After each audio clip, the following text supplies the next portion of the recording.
Assalamualaikum warahmatullahi wabarakatuh. Kita berjumpa lagi ya anak-anak dalam pembelajaran sejarah peminatan di kelas 10. Pada kesempatan kali ini kita akan melanjutkan materi sebelumnya untuk peradaban awal dunia.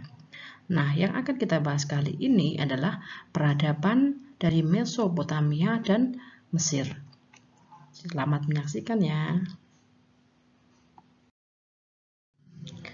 Untuk yang pertama, kita akan membahas tentang peradaban Mesopotamia terlebih dahulu. Mesopotamia sekarang terletak di negara Irak. Mesopotamia merupakan kata yang berasal dari bahasa Yunani, dari kata mesos dan potamos. Mesos artinya tengah, potamos artinya sungai. Jadi Mesopotamia merupakan peradaban yang terletak di antara dua sungai.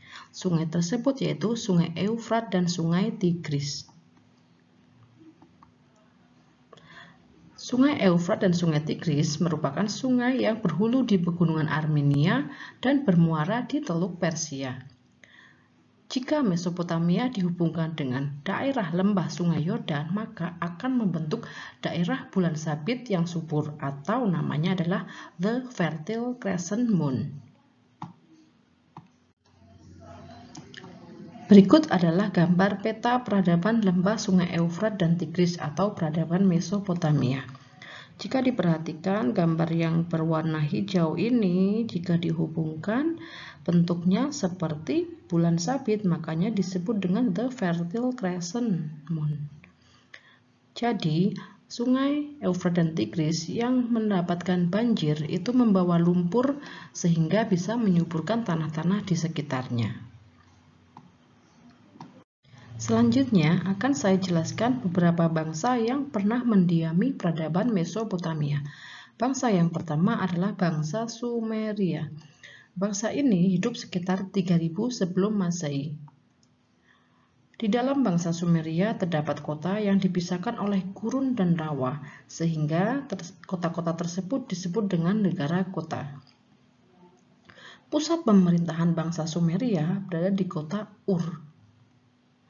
Kekuasaan tertinggi bangsa Sumeria dipegang oleh seorang pendeta raja yang mendapatkan gelar patesi.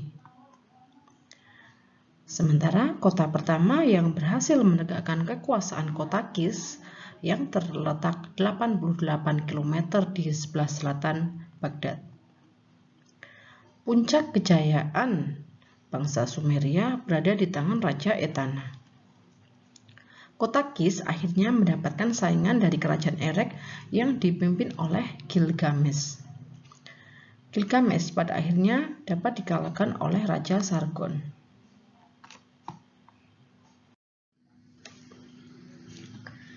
Untuk kehidupan sosial ekonomi bangsa Sumeria, yang pertama adalah bahwa orang-orang Sumeria masuk ke dalam ras Kaukasoid. Sementara penduduknya juga di sini pandai dalam membuat rumah yang terbuat dari anyaman, sejenis ilalang yang dilapisi lumpur dan dikeringkan dengan panas matahari. Orang-orang bangsa Sumeria juga pandai menanam gandum, sayuran, dan membuat alat-alat dari tembaga, juga membuat gerabah, dan peternak babi, domba, keledai, dan sapi. Mesopotamia menjadi pusat perdagangan antara Arab di selatan, Armenia di utara, India di timur, serta Timur Tengah di sebelah barat. Orang-orang Sumeria sendiri percaya pada kepercayaan politeisme, yaitu percaya pada banyak dewa. Dewa-dewa yang disembah oleh orang-orang bangsa Sumeria diantaranya adalah Dewa An atau Dewa Langit, Dewa Enlil, Dewa Udara, Dewa Enki, Dewa Air, dan Dewa Nihursak atau Dewi Agung atau Dewi Bumi. Tempat pemujaan bangsa Sumeria disebut dengan Ziggurat. Ziggurat merupakan candi berundak-undak yang bentuknya seperti piramida. Di pusat Ziggurat terdapat gang-gang di setiap sisinya yang mengapit dan digunakan sebagai kamar imam. Bangsa Sumeria telah memberikan sumbangan ilmu pengetahuan kepada dunia. Beberapa peninggalan ilmu pengetahuan bangsa Sumeria diantaranya adalah yang pertama, mengenal tulisan yang terdiri dari 350 huruf, di mana setiap huruf satu suara. Huruf-huruf tersebut ditulis pada lempengan tanah liat yang basah, yang menulisnya menggunakan alat dari paku, kemudian dikeringkan. Tulisan tersebut disebut dengan huruf paku atau cuneiform. Tulisan cuneiform ini disebarkan bangsa Phoenicia ke wilayah Laut Tengah, yang kemudian dikembangkan oleh bangsa Yunani menjadi huruf alfa, beta, dan gamma. Dikembangkan juga oleh bangsa Romawi sehingga menjadi huruf Latin yang akhirnya dikembangkan sampai sekarang. Isi tulisan yang terdapat di dalam cuneiform yaitu berisi surat dagang, kalender pertanian, resep obat, dan peraturan hukum. Sumeria sudah mengenal penanggalan kalender 12 bulan di mana satu tahun terdiri dari 12 bulan, satu hari terdiri dari 24 jam, 1 jam 60 menit, 1 menit 60 detik. Bangsa Sumeria juga sudah mengenal tahun Komariah, yaitu tahun yang berdasarkan dari peredaran bulan, dan tahun Samsiah yaitu tahun yang berdasarkan pada peredaran matahari. Sudah mengenal bahwa satu lingkaran ada 360 derajat. Bisa membuat kaca dan lampu, bahkan membuat kereta perang dari penemuannya yaitu penemuan roda, dan sudah mengenal sistem irigasi untuk pertanian dan pengendalian banjir. Berikut akan saya tampilkan gambar zigurat atau kuil yang biasa digunakan untuk menyembah dewa-dewa bangsa Sumeria serta cuneiform, tulisan dari bangsa Sumeria atau huruf paku.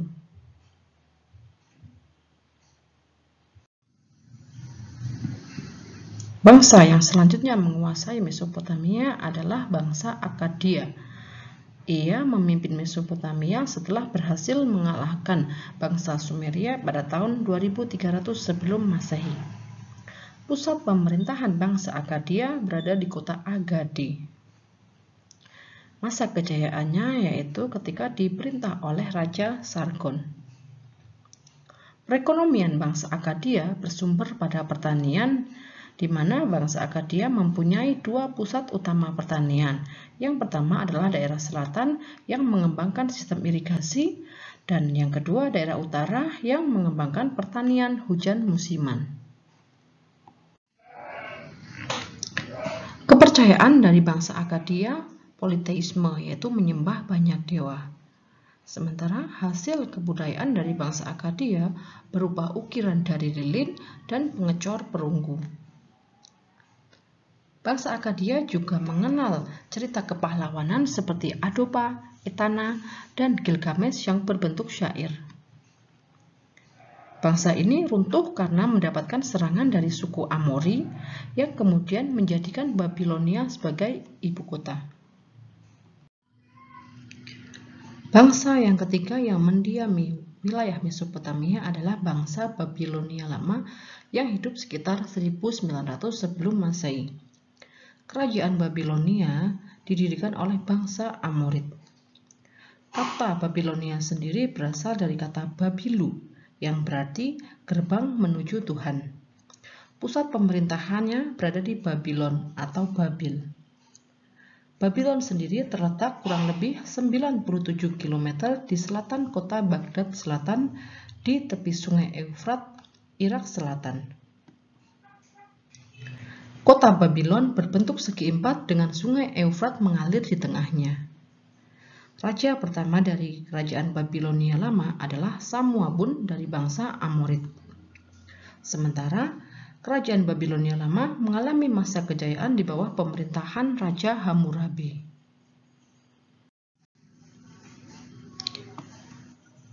Dalam mengatur sistem pemerintahannya, Raja Hammurabi memajukan pendidikan, ilmu pengetahuan, dan mengeluarkan hukum tertulis.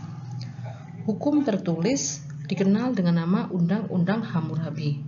Hukum tersebut dibuat dengan tujuan agar masyarakat Babilonia hidup dengan tertib dan teratur dalam menjalani kehidupan mereka. Berikut adalah gambar dari Undang-Undang Hammurabi atau Kodeks Hammurabi. Undang-undang ini dipahatkan pada tugu batu setinggi 2,5 meter yang terdiri atas 282 pasal dan 4.000 baris. Isi undang-undang ini mengatur tentang masalah hak milik, perkawinan, hutang piutang, pencurian, korupsi, pembunuhan, dan penculikan. Hukum pidana yang diterapkan bersifat pembalasan. Seperti contoh di bawah ini. Jadi, ketika ada seseorang yang kedapatan melakukan pencurian di suatu rumah, maka hukumannya adalah ia dibakar dan dibunuh di depan rumah tersebut. Dengan adanya undang-undang ini, masyarakat menjadi takut ketika akan melakukan sebuah kesalahan, sehingga kerajaan Babilonia lama menjadi sebuah kerajaan yang tertib dan teratur ketika masa pemerintahan Raja Hammurabi.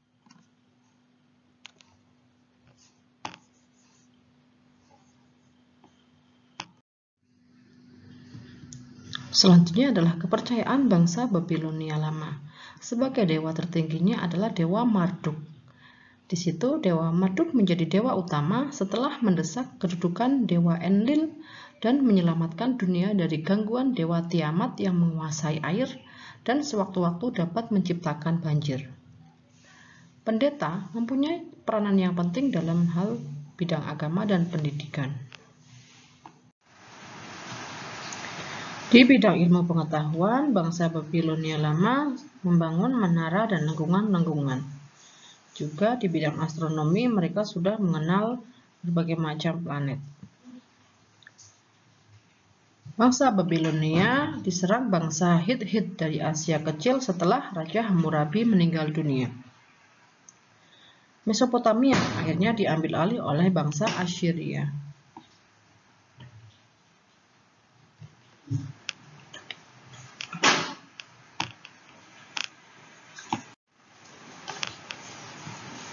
Bangsa yang selanjutnya mendiami wilayah Mesopotamia adalah bangsa Assyria. Ibu kotanya berada di kota Ninive. Bangsa Assyria bisa melepaskan diri dari bangsa Huria di bawah pimpinan Raja Asurbanipal pada tahun 1350. Raja yang membawa kejayaan dari bangsa Assyria adalah Raja Tiglat-Pileser I. Namun, setelah Raja Tiglat-Pileser I meninggal dunia, Assyria mengalami masa-masa suram karena adanya banyak pemberontakan. Bangsa Assyria mulai bangkit lagi ketika masa pemerintahan Raja Asurbanipal II. Kepercayaan dari bangsa Assyria sendiri adalah politeisme, namun dewa utamanya adalah Dewa Asur sebagai dewa matahari yang dilambangkan dengan roda. Jika ada orang yang meninggal, maka dalam upacara penguburan dilakukan dengan ratapan tangis yang dilakukan oleh orang-orang sewaan.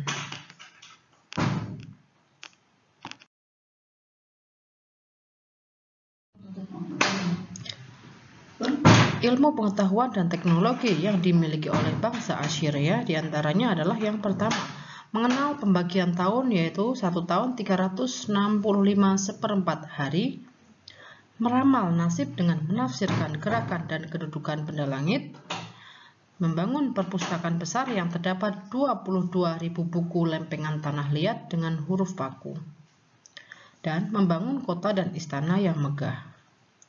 Bangsa Assyria akhirnya melemah karena pergolakan politik, etnis, dan agama antara Islam Arab dan Kristen Roma, kemudian mendapatkan serangan dari bangsa Babilonia baru. Bangsa yang selanjutnya menguasai wilayah Mesopotamia adalah bangsa Babilonia baru. Pendiri dari bangsa ini adalah Nabopolassar. Sementara raja yang terkenal adalah Raja Nebukadnezar II. Ketika masa pemerintahan Raja Nebukadnezar II, Babilonia baru menguasai hampir seluruh wilayah Mesopotamia, Arabia, dan Palestina. Sementara ilmu pengetahuan yang dimiliki oleh bangsa Babilonia baru diantaranya adalah sebagai berikut. Yang pertama, mengembangkan astronomi, yaitu ilmu perbintangan, dan astrologi, ilmu tentang ramalan yang berdasarkan pada bintang. Yang kedua, membagi 1 minggu ke dalam 7 hari, bisa menguasai kota Damaskus di Irak sekarang, membangun Menara Babel, yaitu semacam zigurat raksasa yang tinggi mencapai 90 meter, membangun taman bergantung, dan membagi khatulistiwa yang mengelilingi bumi menjadi 360 derajat. Berikut adalah gambar dari Menara Babel, yaitu menara yang dianggap sebagai bangunan yang tertinggi di masa pemerintahan Mesopotamia. Kemudian ada taman bergantung, yaitu sebuah taman yang dibuat oleh Raja Nebukadnezar II untuk istrinya yang bernama Amitis. Tujuan dari pembangunan taman bergantung ini untuk mengobati rasa rindu dari Ratu Amitis pada kampung halamannya di pegunungan Persia yang indah. Bangsa Babilonia baru akhirnya runtuh. Penyebabnya adalah sebagai berikut. Ketika masa pemerintahan Raja Nabonidus, ia mencoba untuk menggantikan Dewa Marduk dari dewa tertinggi. Hal ini kemudian mendapatkan tentangan dari rakyat, sehingga peristiwa inilah yang dimanfaatkan oleh Raja Persia yang bernama Cyrus untuk menyerang wilayah Babilonia baru. Bangsa yang menguasai wilayah Mesopotamia selanjutnya adalah bangsa Persia. Raja pertamanya adalah Cyrus. Raja Cyrus melakukan ekspansi ke wilayah di sekitar Mesopotamia. Raja terbesar dari kerajaan Persia bernama Darius Agung yang berhasil memperluas wilayahnya ke barat sampai ke Asia Kecil. Wilayah Persia yang luas kemudian dibagi menjadi 20 satrap atau 20 provinsi. Beberapa satrap dipimpin oleh seorang militer. Pemerintahannya bersifat desentralisasi dan diatur dengan adat lama. Kepercayaan bangsa Persia bersumber pada ajaran Zarathustra atau Zoroaster. Kitab sucinya adalah Avesta yang berisi nyanyian suci. Dewa tertingginya adalah Ahura Mazda yang dianggap sebagai dewa langit. Persia akhirnya mengalami keruntuhan karena serangan dari Alexander Agung atau Alexander the Great dari Macedonia, Yunani. Selanjutnya akan kita bahas untuk peradaban tertua lainnya yang ada di Asia. Bisa lihatkah peradaban di mana ini? Ya, di sini adalah peradaban lembah Sungai Nil yang ada di negara Mesir. Berikut adalah peta dari peradaban lembah Sungai Nil. Untuk negara Mesir sendiri, batas sebelah utaranya adalah Laut Tengah, sebelah selatannya negara Sudan, sebelah timurnya Laut Merah, dan sebelah baratnya adalah negara Libya. Seorang sejarawan atau bapak sejarah yang bernama Herodotus bahkan menyebutkan bahwa Mesir adalah sebagai hadiah dari Sungai Nil. Hal ini dikarenakan Sungai Nil yang berperan begitu penting bagi negara Mesir. Selanjutnya adalah sistem pemerintahan dari kerajaan Mesir kuno. Raja-raja Mesir dikenal dengan sebutan Fir'aun atau Parauh. Fir'aun memerintah secara otoriter. Ia menentukan keadilan, sumber hukum, dan membuat undang-undang. Bahkan Fir'aun dianggap sebagai setengah dewa. Dalam menjalankan tugasnya, Fir'aun dibantu oleh yang pertama ada wazir, yaitu bertugas sebagai pengawas pertanian, pemegang stempel raja, dan pengawas pajak. Yang kedua adalah imam agung yang bertugas sebagai pengurus kuil dan tempat pemakaman raja. Yang ketiga adalah tentara milisia, yaitu tentara tidak profesional yang dikomando oleh bangsawan, terdiri dari rakyat biasa yang dipersenjatai. Pembagian zaman di Mesir diantaranya adalah sebagai berikut. Yang pertama yaitu Mesir kuno, masa pemerintahan dari tahun 3400 sampai 2160 sebelum Masehi. Raja-raja Mesir kuno yaitu Menes, yaitu raja yang menyatukan Mesir Hulu dan Mesir Hilir, Raja Khufu atau Cheops, Raja Chefren, dan Raja Menkaure. Pada masa pemerintahan mereka, Mesir berkembang dengan pesat. Pusat pemerintahannya ada di kota Memphis. Mesir kuno mengalami keruntuhan setelah Raja Pepi II meninggal dari serangan dari bangsa asing. Yang kedua adalah zaman Mesir Pertengahan, yaitu dari tahun 2160 sampai 1788 sebelum Masehi. Raja Sesostris III dari Tebe berhasil menyatukan Mesir. Pusat pemerintahannya kemudian dipindahkan ke kota Tebe. Raja Sesostris III memperluas kekuasaannya sampai ke Palestina dan Sudan. Mesir Pertengahan runtuh karena serangan dari bangsa Hyksos. Yang ketiga adalah zaman Mesir Baru, yaitu dari tahun 1500 sampai 1100 sebelum Masehi. Pada masa pemerintahan Raja Ahmosis I, Mesir berhasil mengusir bangsa Hyksos dari wilayah Mesir. Pengganti dari Ahmosis I adalah Thutmosis I yang berhasil menguasai wilayah Mesopotamia. Raja terbesar dari kerajaan Mesir Baru adalah Raja Thutmosis III, di mana wilayah kekuasaannya meliputi wilayah yang sangat luas dari Palestina, Syria, Mesopotamia, Siprus, dan Sudan. Pada masa Mesir Baru, Dewa Amon atau Dewa Bulan disamakan dengan Dewa Ra, sehingga terjadi penyatuan yang dikenal dengan nama Dewa Amon-Ra. Pada masa Thutmosis III, dibangun kuil Amon-Ra di kota Luxor dan Karnak. Pada masa pemerintahan Raja Amenhotep IV, ibu kota Mesir dipindahkan ke Amarna. Ia juga merubah Dewa Amon-Ra, dewa tertinggi, dengan Dewa Anton, yaitu seorang dewa yang digambarkan dengan bulatan matahari. Pada masa pemerintahan Tutakanton, Mesir Baru terpecah belah karena terjadinya perang saudara. Raja yang berhasil menang adalah Raja Ramses II yang kemudian mendirikan bangunan Ramesseum. Raja Ramses II juga dikenal karena menindas bangsa Israel. Setelah Raja Ramses II meninggal dunia, Mesir kemudian menjadi rebutan bangsa-bangsa luar seperti Libya, Abyssinia, Assyria, Persia, Masedonia, dan Romawi. Untuk sistem kepercayaan Mesir kuno adalah politeisme atau menyembah banyak dewa, di mana Dewa Ra sebagai dewa matahari, Dewa Amon, dewa bulan, Dewa Osiris yaitu dewa kehidupan, alam, dan banjir, Dewi Isis yaitu dewi sungai Nil yang dianggap sebagai dewi kesuburan, juga mengenal adanya pembalseman mayat agar awet atau yang disebut dengan mumi. Selanjutnya akan saya jelaskan peninggalan budaya yang ditinggalkan oleh bangsa Mesir kuno. Yang pertama adalah mastaba. Ini adalah gambar dari mastaba. Mastaba itu merupakan bangunan penguburan yang berbentuk menyerupai bangku.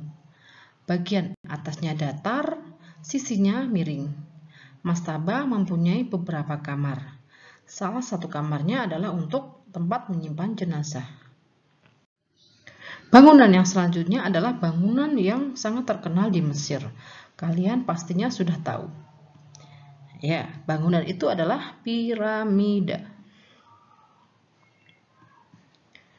Piramida ini merupakan bangunan segi empat kerucut dari batu. Fungsinya untuk menyimpan jenazah raja. Piramida yang terbesar adalah piramida Raja Cheops atau Khufu yang berada di kota Giza atau Gizeh. Yang selanjutnya adalah kuil Hatshepsut. Kuil ini merupakan kuil yang dibangun oleh Ratu Hatshepsut yang merupakan tempat pemujaan dewa Mesir. Letaknya ada di Deir el-Bahri. Bangunan yang selanjutnya juga saya pikir kalian sudah mengetahuinya. Ya, dia adalah Sphinx. Sphinx ini merupakan patung berbadan singa dan berkepala manusia. Arti dari Sphinx sendiri adalah bahwa Fir'aun itu adalah mempunyai badan perkasa yang seperti singa, namun pikiran dan kebijaksanaannya seperti manusia. Sementara ilmu pengetahuan yang ditinggalkan oleh bangsa Mesir kuno diantaranya adalah astronomi. Astronomi biasa digunakan untuk menghitung dan menentukan waktu meluapnya Sungai Nil, memecahkan masalah irigasi, perencanaan pembangunan piramida. Bangsa Mesir kuno juga sudah mengenal sistem kalender Samsiah atau kalender yang berdasarkan pada peredaran matahari. Bangsa Mesir kuno juga sudah mengenal matematika untuk kebutuhan praktis. Metodenya masih sederhana seperti penambahan, pengurangan, pembagian, dan perkalian dengan cara rumit. Yang ketiga adalah di bidang kedokteran. Seorang tabib merangkap sebagai tukang sihir dan pendeta. Himpunan kedokteran ditulis dalam sebuah daun yang bernama papirus. Untuk peninggalan aksara dari bangsa Mesir kuno adalah ditemukannya huruf hieroglif. Hieroglif Mesir kuno terdiri dari berbagai gambar yang biasanya diukir di dinding monumen dan makam, serta dituliskan juga pada daun papirus. Gambar-gambar pada hieroglif disusun untuk melambangkan huruf Mesir kuno. Gambar yang membentuk huruf hieroglif mewakili suara suatu huruf. Peninggalan lain yang ditemukan di peradaban Mesir kuno adalah batu Rosetta. Batu Rosetta ditemukan ketika Prancis menguasai Mesir. Anak buah dari Napoleon Bonaparte berhasil menemukan sebuah batu di wilayah Rashid di Rosetta. Isi dari tulisan yang terdapat dalam batu tersebut bisa dibaca oleh Champollion, ahli bahasa kuno dari Prancis. Batu tersebut berisi tulisan kuno, yaitu tulisan Mesir kuno yang disebut hieroglif di bagian atasnya, serta tulisan gambar dalam bahasa Yunani di bagian bawahnya. Prasasti dalam batu tersebut berisi puji-pujian terhadap Ptolemeus. Nah, demikian ya anak-anak untuk akhir dari peradaban awal Mesopotamia dan peradaban Mesir kuno. Kita akan berjumpa lagi di peradaban awal dunia yang lainnya. Terima kasih ya sudah menyaksikan tayangan ini. Sampai jumpa di pertemuan berikutnya.